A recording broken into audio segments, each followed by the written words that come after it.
جتنی کرامات حضور غوث الورا رضی اللہ عنہ کی بیان ہوئی تواتر کے ساتھ، تسلسل کے ساتھ، جامعیت کے ساتھ، شاید ہی کسی ولی کی اتنی تواتر کے ساتھ بیان ہوئی ہوں۔ امام السبکی طبقات میں حضور غوث الورا کا مردوں کو زندہ کرنا یہ کرامت بھی بیان کرتے ہیں۔ حضور غوث الورا رضی اللہ عنہ کو اللہ رب العزت نے بہت سی کرامات عطا فرمائیں، اور ہم عموماً ان کی کرامات حسیہ کا ذکر کرتے ہیں، مگر در حقیقت جیسے حضور علیہ الصلاۃ والسلام کہ جمیع معجزات میں سب سے بلند و بالا معجزہ علم ہے، اسی طریقے سے حضور غوث الورا رضی اللہ عنہ کی جمیع کرامات میں سب سے بلند کرامت کرامت علمیہ ہے۔ شیخ اکبر الفتوحات المکیہ میں فرماتے ہیں کہ اگر آپ کے ذہن میں یہ خیال آئے کہ ہواؤں میں اڑنا سب سے بڑی کرامت ہے، تو ہواؤں میں تو پرندے بھی اڑتے ہیں، کبوتر بھی اڑتے ہیں، اور اگر آپ کے ذہن میں یہ خیال آئے کہ پانی پہ چلنا سب سے بڑی کرامت ہے، تو پانی پہ مچھلیاں بھی تیرتی ہیں۔ حضور شیخ اکبر رضی اللہ عنہ فرماتے ہیں کہ کرامات حسیہ سب سے بلند و بالا کرامت نہیں ہے، بلکہ سب سے بلند و بالا کرامت کرامت علمیہ ہے۔ اسی طریقے سے حضور غوث الورا رضی اللہ عنہ کی جملہ کرامات میں سب سے بلند و بالا کرامت کرامت علمیہ ہے۔ اسی لیے حضور غوث الورا فرماتے ہیں درست العلم حتی صرت قطبا، کہ میں علم حاصل کرتا کرتا، اس راستے پہ جد و جہد کرتا کرتا، محنت اور مشقت کرتا کرتا یہ مقام قطبیت پہ فائز ہوا۔ اللہ رب العزت نے یہ مقام قطبیت مجھے طریق علم پہ استوار ہونے کے صلے میں عطا کیا۔ حضور غوث الورا شیخ عبد القادر جیلانی رضی اللہ عنہ 40 سال بغداد کے منبر پر واعظ اور نصیحت فرمایا کرتے، اور حضور شیخ عبد القادر جیلانی رضی اللہ عنہ ہفتے میں 3 مرتبہ خطاب فرماتے، اور 7 کے 7 دن باب الشیخ جامعہ میں طلباء کو دروس بھی عطا فرماتے، اور ان کی مجلس میں کبھی کبھار 70 ہزار سے لے کے لاکھ بندہ بھی موجود ہوتا، اور پہلے شخص سے لے کے آخری شخص تک حضور غوث الورا کی آواز جاتی۔ یہ ان کی کرامت علمیہ ہے۔ اور اسی طریقے سے امام الذہبی اور الامام المنذری بیان کرتے ہیں کہ حضور غوث الورا رضی اللہ عنہ کا یہ فیضان علم ان کی ذات تک نہیں رہا، بلکہ ان کی اولاد میں بھی آگے منتقل ہوا۔ وہ فرماتے ہیں کہ شیخ عبد الوہاب، شیخ عیسیٰ، شیخ ابو بکر عبد العزیز، شیخ عبد الجبار، شیخ حافظ عبد الرزاق، شیخ ابراہیم، شیخ محمد، شیخ عبداللہ،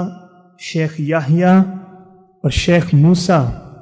حضور غوث العظم رضی اللہ عنہ کے صاحبزادگان امام ذہبی اور امام منذری فرماتے ہیں کہ اپنے وقت کے جلیل القدر فقیہ بھی تھے اور محدث بھی تھے۔ یعنی یہ علم کا فیضان آگے جاری بھی رہا، منتقل بھی ہوا، اور محدثین اور ائمہ بیان کرتے ہیں کہ ان کے صاحبزادگان میں یہ علم کا فیضان تو جاری رہا،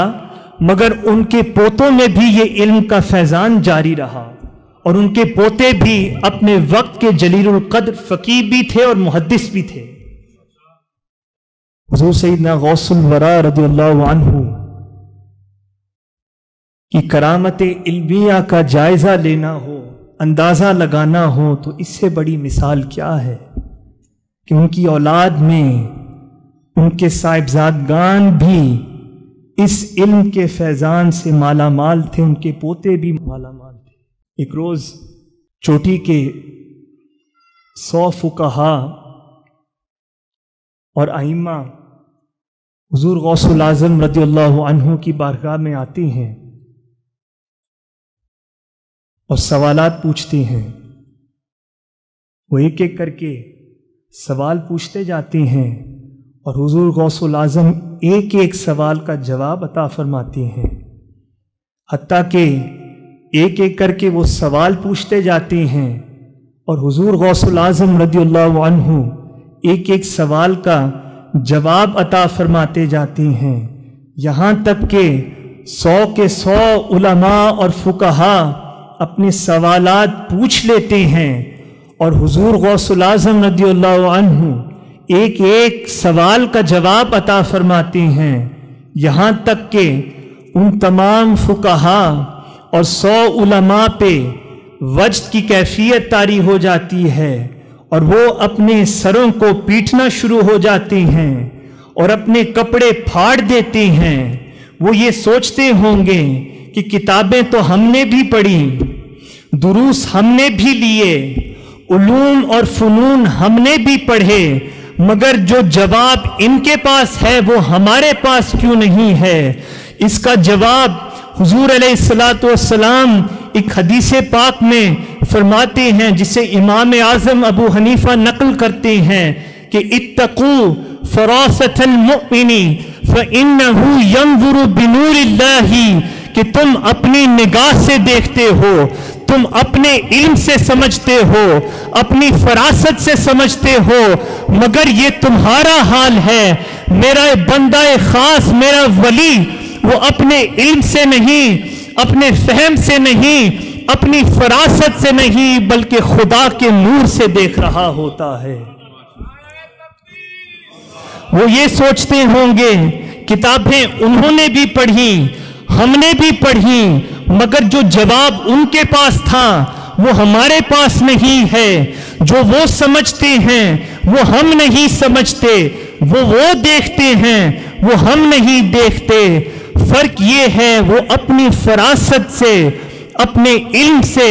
اپنی معرفت سے سمجھ رہے ہوتے ہیں، اللہ کا ولی خدا کے نور سے سمجھ رہا ہوتا ہے۔ وہ اپنی فراست سے سمجھ رہے ہوتے ہیں، خدا کا ولی خدا کی فراست سے سمجھ رہا ہوتا ہے۔ وہ اپنے علم، حکم اور معرفت سے حاصل کر رہے ہوتے ہیں، خدا کا ولی اپنے علم و حکم اور معرفت سے نہیں، خدا کے علم و معرفت اور حکم سے سمجھ رہا ہوتا ہے۔ وہاں نگاہ فقط علماء کی ہے، یہاں نگاہ حضور غوث الورا کی بھی ہے، مگر یہاں نگاہ خدا کی بھی ہے۔ فراست خدا عطا فرما رہا ہے، معرفت خدا عطا فرما رہا ہے، حکم خدا عطا فرما رہا ہے، فہم خدا عطا فرما رہا ہے۔ یہ وہ مقام ہے، اس مقام پہ اللہ رب العزت کا برگزیدہ شخص مرج البحرین کا مصداق بن جاتا ہے، سمندر ولایت اور سمندر علم کا مجموعہ بن جاتا ہے۔ اس مقام پہ اللہ رب العزت اپنے برگزیدہ شخص کو